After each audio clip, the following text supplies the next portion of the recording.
Cape Shores Drive in Lewis, Delaware. Did you get that? There was an interruption.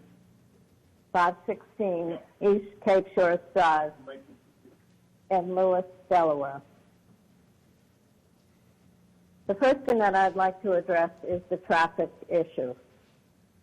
There were several statements made by the developers team today that the traffic would flow, everything would be fine after the dualization of Kings Highway is complete, which we know is at least probably 6 to 8, or could be longer years out before that is done. And meanwhile, we will live with the interim improvements.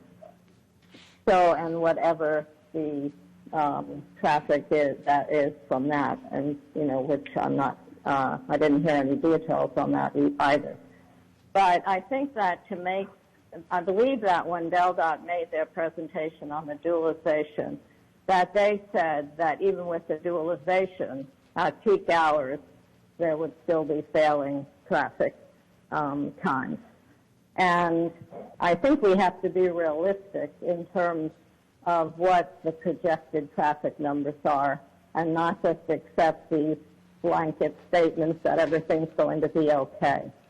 Because of the fact that with the enormous number of subdivisions being approved on both sides of Route 1, and all of the people moving to those subdivisions, coming there to go to the beaches, the state park, you know, downtown Lewis, et cetera, using the hospital and restaurants, et cetera, and the ferry, of course, and the high school. And what happens, as we all know who live there, is that the high school lets out at a certain time every day, the traffic backs up. The state park lets out about the same time every day, and traffic backs up. And then you combine that with the ferry traffic, and everything comes to a standstill. That's not necessarily going to change when we dualize the highway. And then we have a rainy day, and the high school parents come to pick up their kids, and they park on the shoulder on Cape Henlopen Drive while they wait, and so that traffic backs up more. And so these are the realities of what we will face going forward. And I think that it's the county's responsibility to dig down into the actual numbers and get real background traffic, and that's traffic coming from places beyond Kings Highway that will utilize Kings Highway, and what the impact of all those numbers are. Because running a traffic study based upon today's traffic numbers and things they project off of that, I'm sure that if I had the money to hire a traffic consultant, a traffic engineer, to run those numbers, we might get a very different picture than what we're being told today. So I just think that given that the county now has a very new relationship with DelDOT, and they have the ability to work closely with DelDOT and to work on these traffic numbers, that we need to be working with real numbers and making sure that this road is actually going to be able to function and be adequate for the development that is already proposed to be taking place, the new ones that are coming on at the cottages and the various other, you know, White Pond, et cetera, So when you know, the retirement home opens, the Shell retirement home, et cetera, we don't know what we're going to face. But we need to really get a better handle on that and not just say it's going to be okay when the road gets dualized. Because I don't think that's accurate. Okay, so that's number one, is to get better traffic information, real numbers, and perhaps have an independent consultant evaluate that for the county. I mean, I think the county has the money to do that kind of thing, and it would well be worth the effort. Another question that I have is I didn't hear, and maybe I missed it, as to what the date of completion of the interim project will be. And is the county requiring that the interim project be completed before this project goes under construction?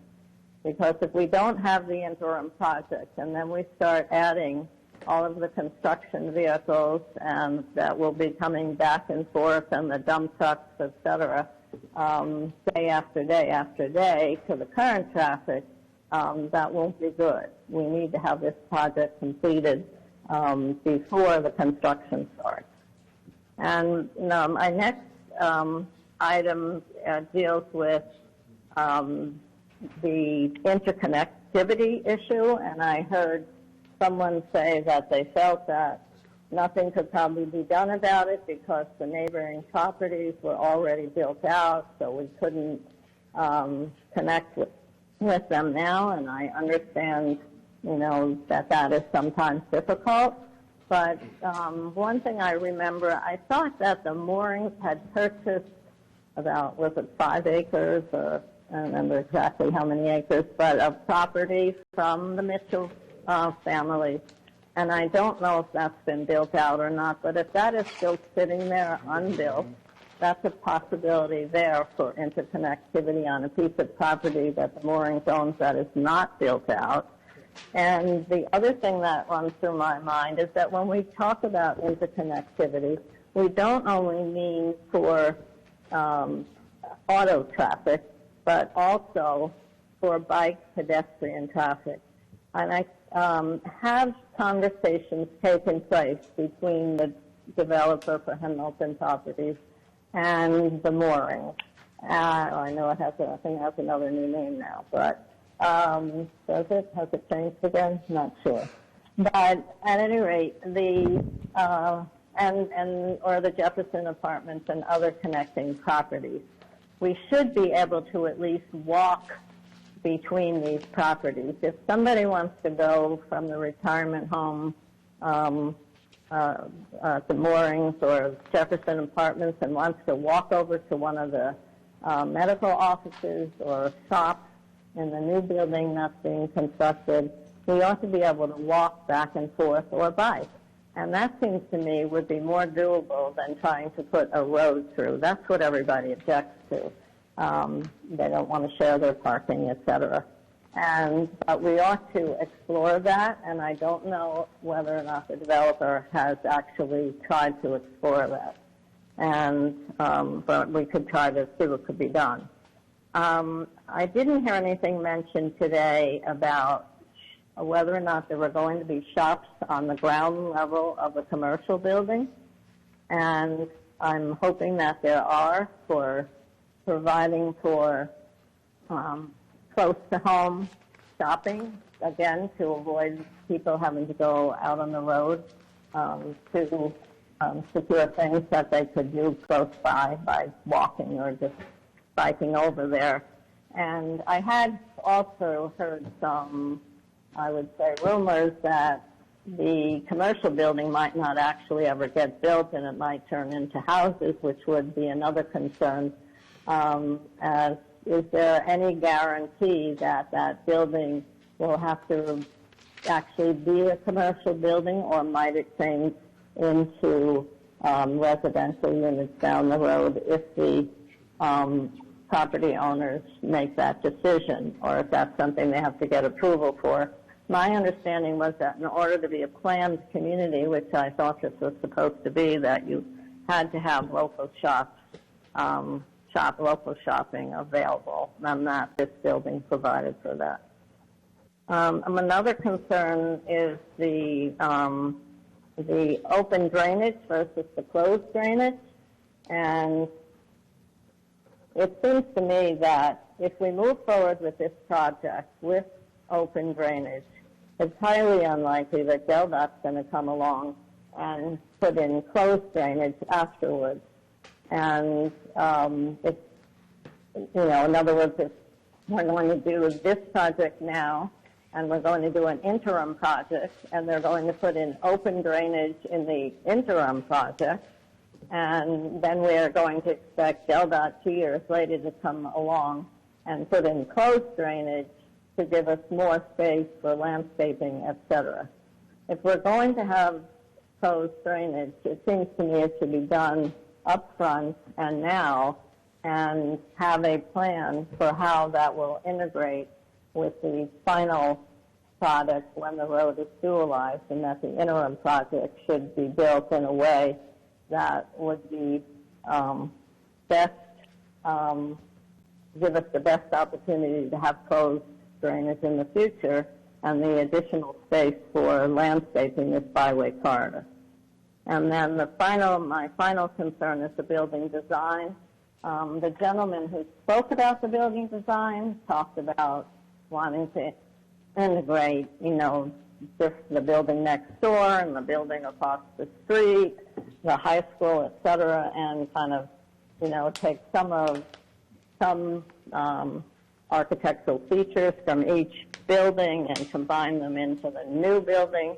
But I just think that good design is good for business, and doing it right and having people build a building that's aesthetically pleasing and in contact with the city of Lewis, such as the high school did. I mean, the high school spent an enormous amount of money to do that and build a building, that is very much in context with Old Lewis.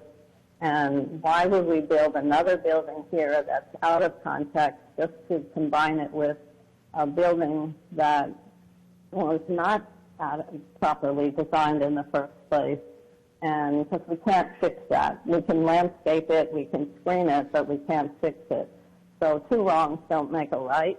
And I would hope that we would work towards designing a building that was more in contact with the byway and the city of Lewis. The goal of the Lewis byway has always been in the Kings Highway Master Plan to bring Old Lewis out and not Route 1 in, so that everything that's built going forward on the highway, on the Kings Highway, would be reflective of Old Town Lewis, and that's where we are trying to head.